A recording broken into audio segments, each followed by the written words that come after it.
Hi, I'm Dan, the Rare Coin Man. Now if you take the letter I out of the word coin, what's that spell? Con. And I know some of you are probably thinking, well, this guy's a con man. But actually, I am a coin guy. And hopefully in a few minutes, you'll agree with me on that. But who am I? I am the webmaster of a brand new site called rarecoins101.com. And in this video, I'm going to introduce a series of really cool coin value charts to illustrate for collectors the best Key Date U.S. coins to own. The charts will show you which coins have the highest performance in terms of percentage value increases over a very long period of time and are therefore the best hope for collectors who want to watch their coins rise sharply in value in the years ahead. So, I do believe these charts are one of a kind because I've been around for a long time and I have never seen coin performance charts that reveal the kind of information that these charts do. I hope you stick around for a few minutes to see if you think the same as I do. Let's get started. Now, before we get down to business, let's quickly go over a couple of Rare Coin 101 axioms. Now, what's an axiom? Well, it sounds kind of like a bad word if you're not familiar with the term. An axiom is defined as like, an established rule or principle. For example, you'll see axioms used in math and science quite a bit. Well, guess what? I've developed a set of axioms for Rare Coins 101 as well, the first of which I'm going to roll out right now. Now, I said something earlier about key dates. What exactly is a key date coin? Now, I think before proceeding, it's very important that we all are thinking the same thing about what is a key date coin. Well, this Rare Coins 101 axiom provides a definition. A key date coin is a coin of relative scarcity popularly sought by collectors. There is a limited supply to meet demand, usually driving prices higher and faster over time compared to its collectible common date counterparts. Before moving on to the second axiom, let's not lose sight of the fact that coin collecting is a hobby to most people who are involved in it. They're not necessarily looking for a profit. On the other hand, no one, at least no one that I know of, buys coins with the expectation of watching them stagnate or decline in value over time. To the contrary, even without calling ourselves coin investors, most of us hope to see our collection someday command prices far above what we paid for them. That's just a natural thing to hope for. But to tell you the honest to goodness truth, most coins collectors buy have very little potential to generate decent returns. That's just the honest to goodness truth. And if that's okay with you, that's great. You're a hobbyist in the purest sense. But for the rest of us collectors, for example, buying a coin for let's say $100, only to see it valued years later at just $110, well, that's like a real kick in the pants. Ow! In reality, only a very small subset of collectible coins is capable of producing exciting returns over a long period of time. This leads us to the second Rare Coins 101 axiom. It is key date coins that have historically been the most eagerly pursued by the collector base that are the best bets for strong value appreciation in the years ahead. Okay, now that we have that understanding, exactly how are the key date coins that make the cut identified? Well, it does take a lot of research into price trend histories, data input, and analyses. But without data, collectors who desire to target the blue ribbon coins, well, they're no better off than someone throwing darts blindfolded.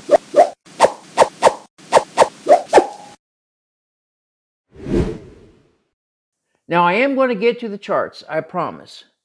Just bear with me for a few more minutes because I think it's important to briefly explain how the coins selected for charting were chosen. However, if you want to skip ahead a minute or two in this video, that's fine with me. Not going to hurt my feelings. I'll just join you on the other side. But back to this question. How do you figure out which coins are the best to buy if long-term value appreciation is one of your goals? Well, all you have to do is compare decades of price movements across a wide spectrum of coins for individual dates and filter out the few coins having the best track records in terms of percentage performance.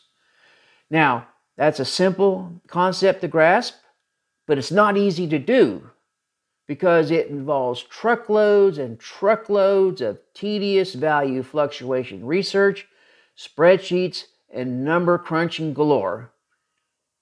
It was quite the challenge.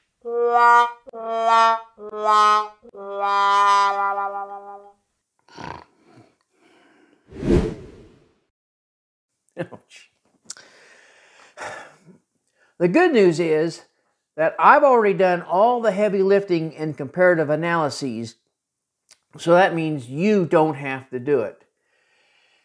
And after experiencing how much hard work it took to produce those charts, I can understand now why nobody ever wanted to undertake the task.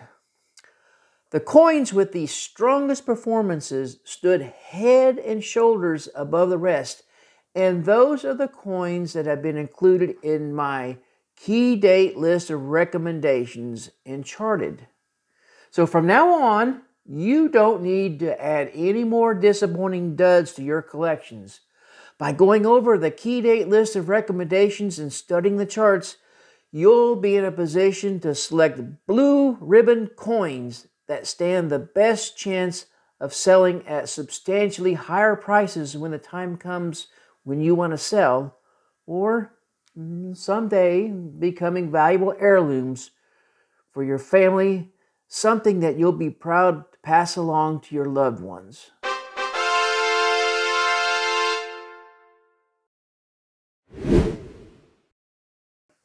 Okay, I think we're finally ready to get to the charts. Let's get to it. All right, so here's rarecoins101.com. When you see my smiling face here, you know you found the right spot. Now to get to the key date coin list, well, there's a link right there. It's pretty obvious to see, and we're going to do that in just a second. But first, I want to mention this site does have a lot more information than just key date coin recommendations. Some of it's very useful for people who are just starting out in coin collecting, but people who have been around for a while will probably find some interesting material here as well.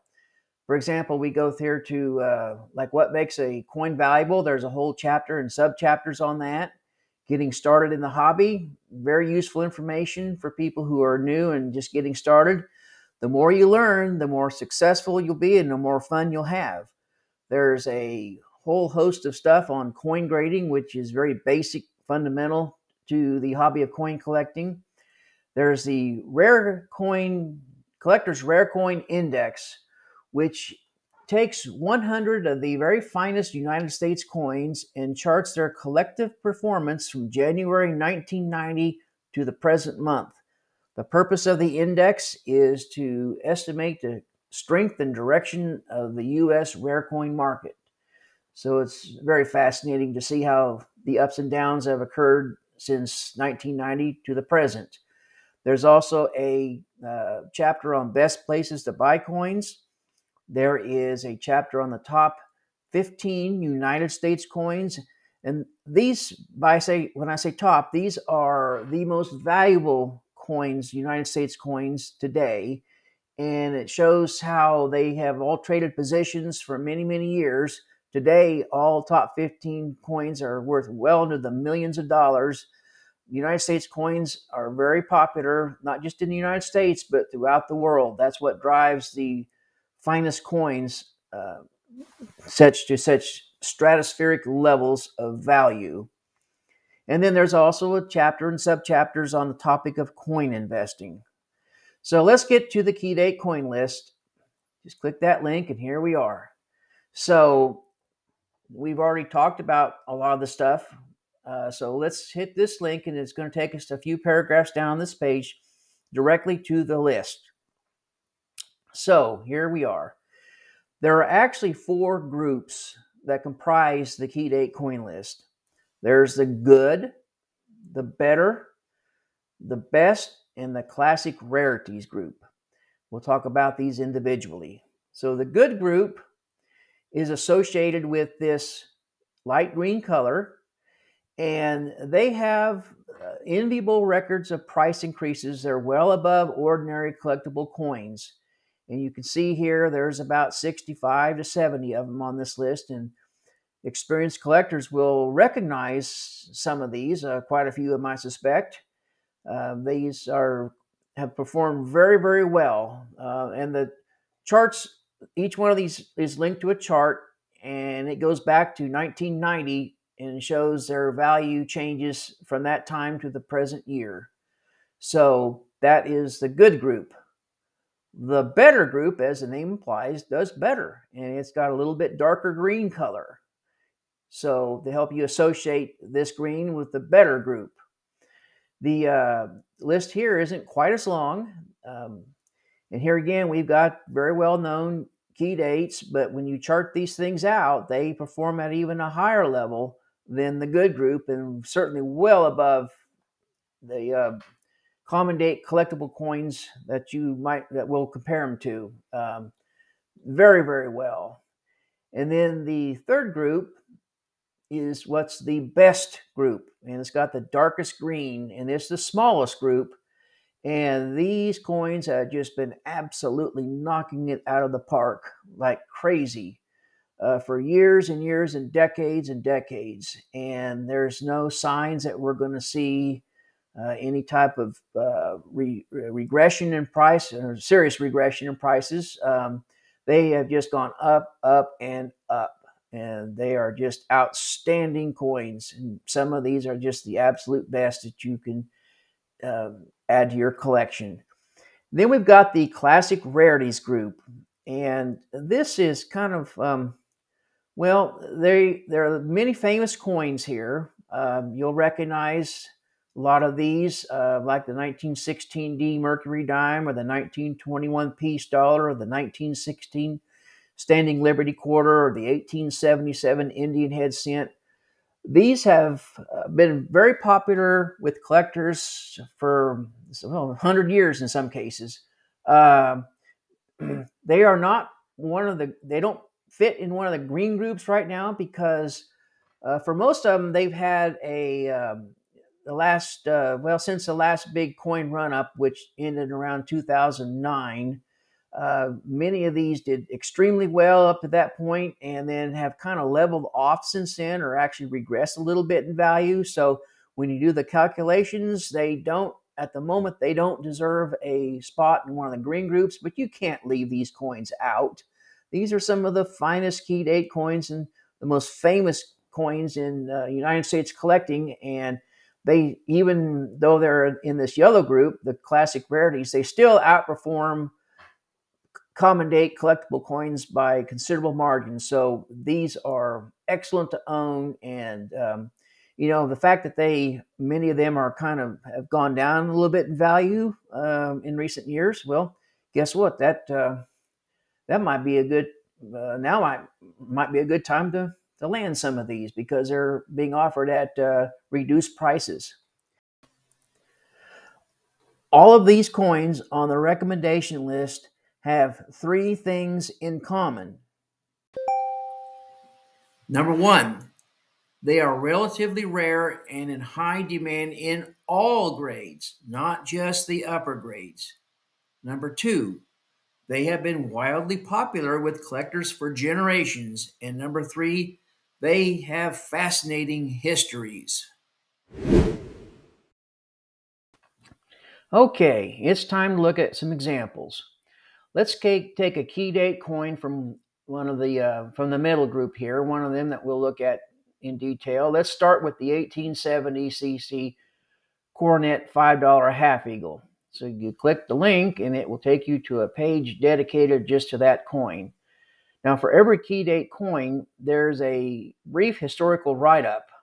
That's because to get the most out of the hobby, it's important for collectors to understand how and why a particular coin is rare and in high demand with collectors. We're going to skip the historical write-up for now. We'll come back to it later because I want to get down to the coin chart. So here is the chart for the 1870 cc Coronet $5 half eagle. Now, some collectors call this the Coronet $5 half eagle because if you look at the verse of the coin, Lady Liberty, she's wearing a small crown that's called the coronet. That's where this coin series got its name. However, other collectors will call this the Liberty or the Liberty Head half eagle. Either one's correct, and I'll use the terms interchangeably as well. So, but back to the chart.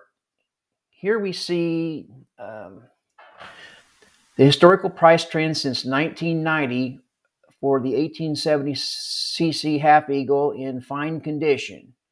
And the thing that might pop out is this trend line slope. And the trend line is a measure of how well the coin has performed in terms of percentage gain since 1990. And the bigger the number and the steeper the slope, the better it's done. So if you hover over any data point, you can see what the coin was worth in terms of dollar value. So you can see it's since about 2010, it has really taken off. There's other conditions that are charted, such as very fine. And you can see the trend line slope there. And we've also got extremely fine and then AU and MS60. And in case of this particular coin, the coin in higher grades haven't done so well in recent years, but overall they still perform very well. And if you want to compare the various conditions, there's a screen that you can go to and you can see that, well, since this charting began in 1990, the fine has really outperformed all the others. But you can also go further back in time from 1950 to 1990. And here you can see what was the MS60 that was just really doing well. Back in 1950, you could actually buy this coin in fine condition for $20. $20 and circulated for $40. And by 1955, it had gone up a little bit, in 1960, and then in 1965, it really started gaining.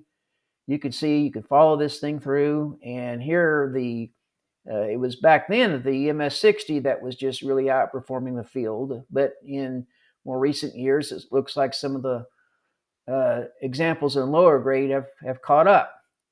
So that data is available to you as well. Let's go back here to the fine. And we have what's called the trend line average for each coin. And that's just simply the average of the trend lines for all these conditions here. And it's the trend line average that is used to determine whether a coin is worthy of a key date recommendation, and if so, which category it belongs to. So there's also information here that shows that according to PCGS, they estimate there are 77 surviving examples of the 1870 cc half eagle. And that's not very many. Now, if you go down it and you want to compare this coin, this key date coin, to another coin of the same type, So I've got links here on every chart that you can compare this coin, the Key Date coin, to a coin of the same type. So let's just look at that real quick. The 1885 S half eagle it belongs to it's a half eagle. It is let's just say from 1839 to 1866.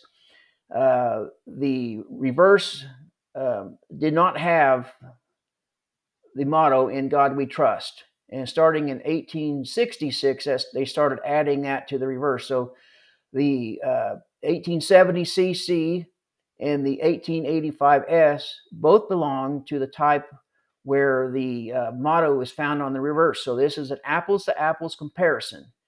And here you see that the charts are very much constructed the same, and the trend line average for the 1885 S, which is considered a common date for this coin type, is much lower than for the 1870 CC.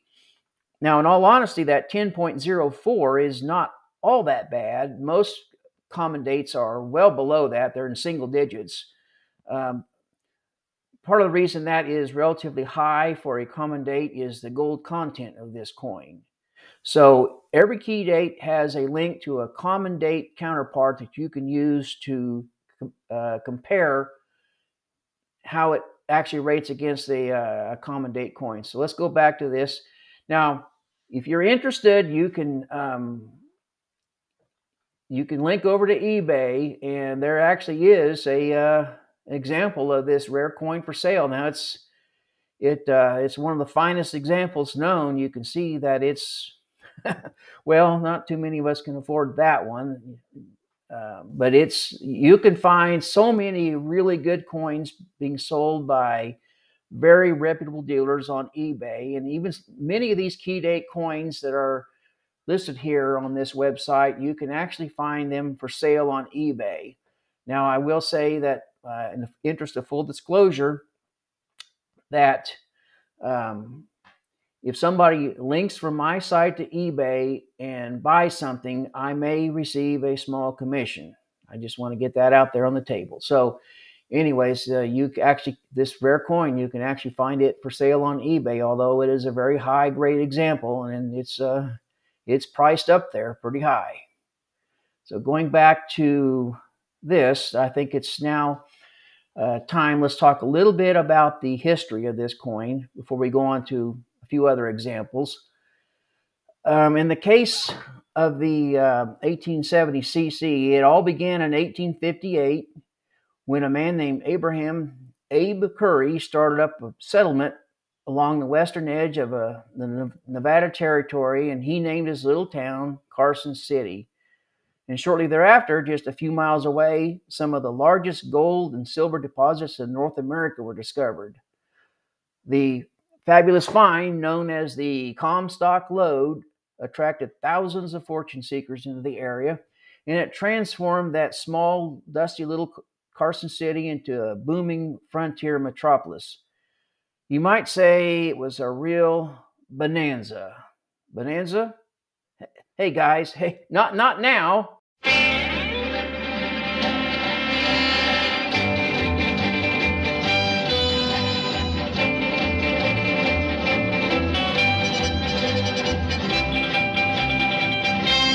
Dun dun dun dun dun dun dun dun dun dun dun dun dun. Sorry, got carried away. As a kid, I loved that show Bonanza, but I wasn't the only one. It ran 14 years on TV. Now, although the Cartwrights and the Ponderosa Ranch were fictional, their historical surroundings were quite real. Now, let's go back to that map just before it goes up in flames. Well, there you can see the Ponderosa Ranch right there on the shores of Lake Tahoe. Gosh, can you imagine what this land would be worth today?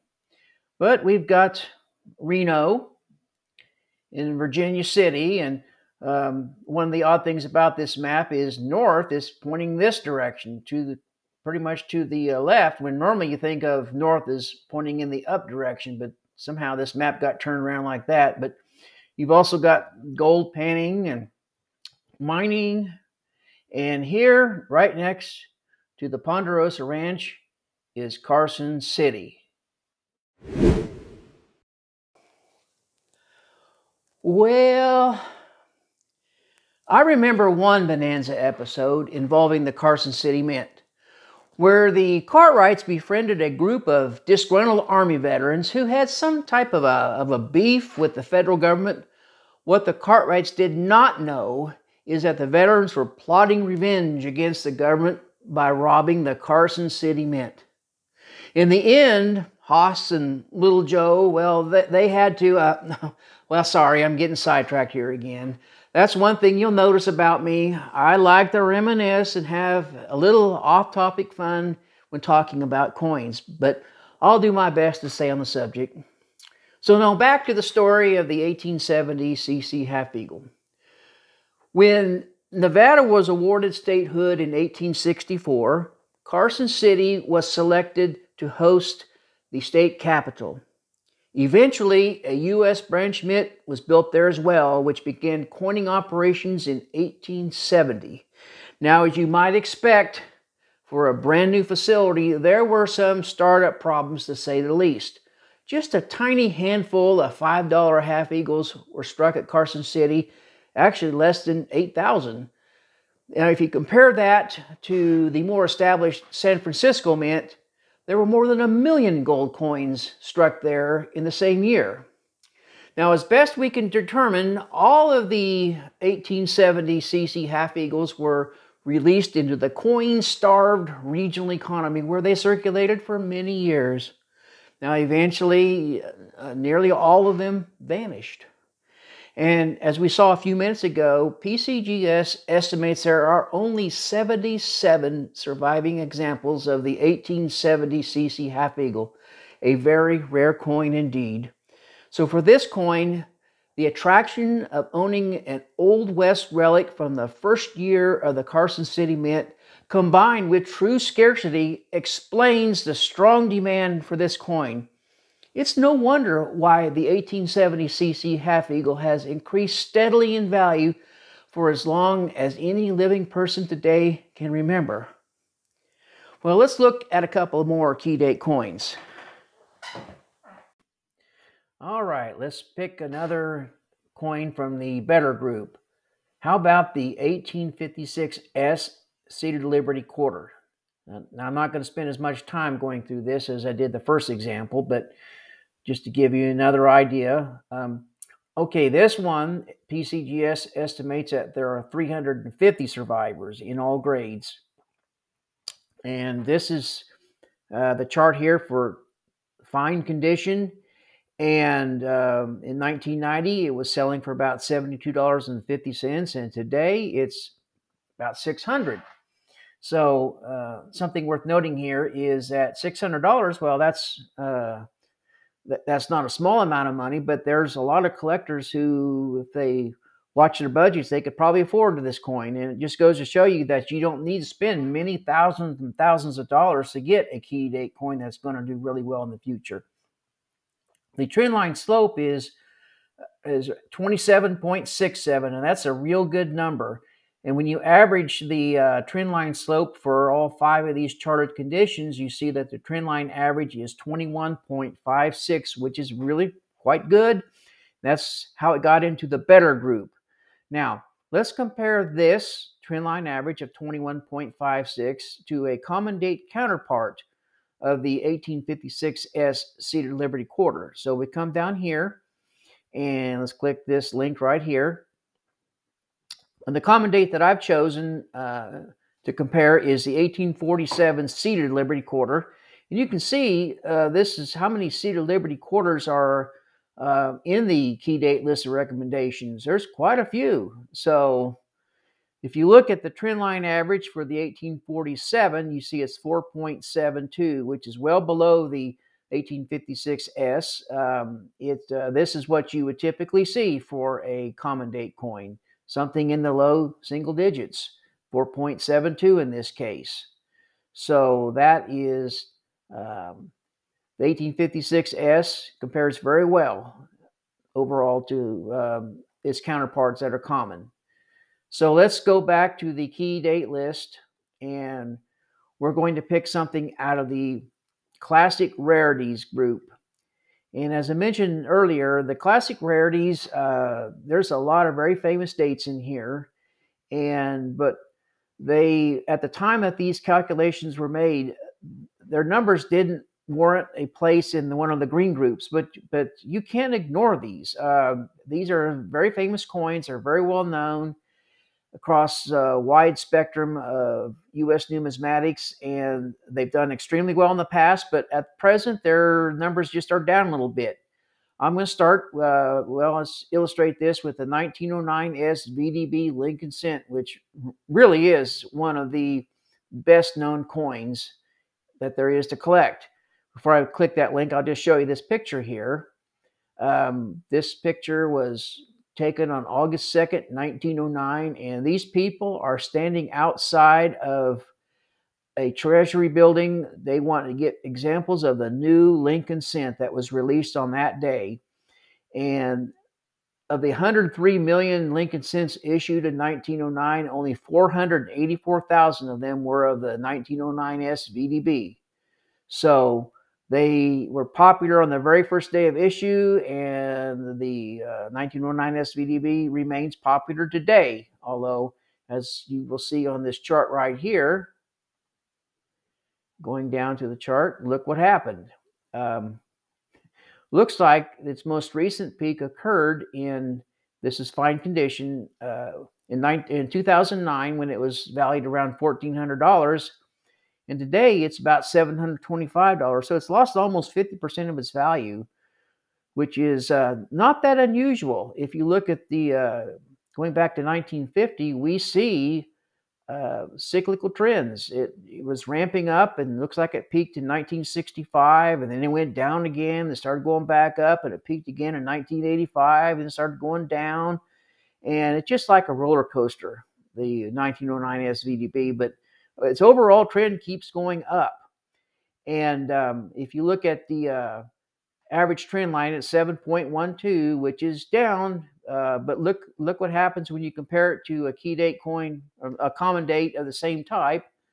And to say the 1920 Lincoln cent, its trend line average is 1.26.